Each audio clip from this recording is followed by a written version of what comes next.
Welcome back. One of the things that we can do in doing a sales presentation is we can ask ChatGPT what the best frameworks are for writing sales letters.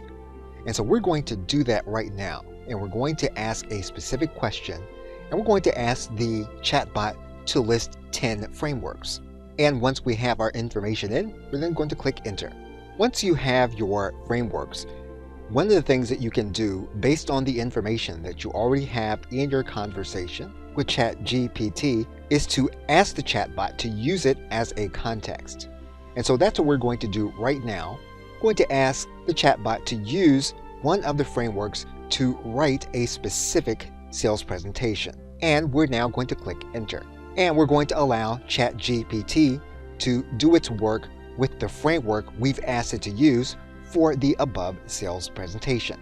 So once the process is complete, you're going to go through each framework and you're going to determine which of the frameworks you like best in order to work with. In order to go forward, once we've chosen a framework, we're going to work with that framework in detail. Now, for some elements of a sales presentation, we're actually going to use other frameworks, and now that we have them listed in this conversation, we will then be able to use them. Now, we're not yet ready to start creating for a final draft. So what we're going to do right now is we're going to move to the next step of adding in personalized and background information. Okay, so with that, thanks, and I will see you in another video.